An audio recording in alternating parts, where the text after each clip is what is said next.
Sir अगर कोई ये कहता है कि मैंने कभी एनसीईआरटी नहीं पढ़ी, तो मुझे लगता है कि कहीं ना कहीं पढ़ी होगी उसने। लेटर ऑन जब इलेक्शन हुआ तो उसने सोचा होगा यार वो मेरे इतना यूज में नहीं आई होगी क्योंकि मैंने स्टैंडर्ड बुक्स फॉलो करी। बट सर जैसे एक नॉर्मल सा क्वेश्चन सभी के लिए होगा, जैसे हम हिस्ट्री पढ़ते हैं सर, तो हिस्ट्री से ही निकल के कल्चर आता है, हिस्ट्री से निकल के फिर और भी चीज़ें आती हैं। पॉलिटी जाएंगे तो पॉलिटी से निकल के गवर्नेंस आता है, ज्योग्राफी जाएंगे तो वहाँ से एनवायरमेंट और इकोलॉजी आती है, इकोनॉमिक्स में जाएंगे वहाँ से हम फॉर एग्जाम्पल एग्रीकल्चर आता है। जब तक हम ये 5 कोर सब्जेक्ट्स नहीं पढ़ेंगे, हम सेकेंड फेज ऑफ प्रिपरेशन में कैसे आएंगे।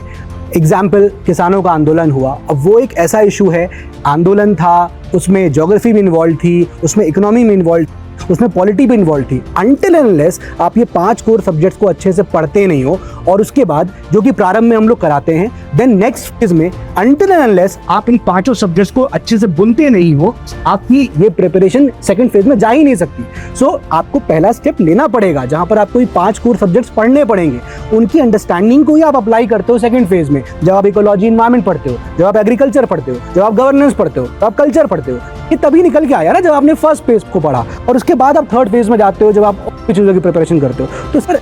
रीजन प्रारंभ के अंदर डिजाइन करने का यही है, ये बेसिक स्ट्रैटेजी है विच फिट्स यूनिवर्सली, कि आप एनसीईआरटी हो सकता हो किसी का कैलाइबर ज्यादा हो तो वो 6 से 10 की एनसीईआरटी से रीड कर लेगा, काम चल जाएगा, 11-12 पे फोकस करेगा। कुछ ऐसे हो सकते हैं जो शायद इतना कैलाइबर न रखते हो तो वो 6 से 10 भी पढ़ रहे होंगे। तो दिस डिफर्स, बट प्रारंभ में सर इसी चीज को डिजाइन किया गया है कि यार आप पहले एनसीईआरटी पढ़ो, देन आप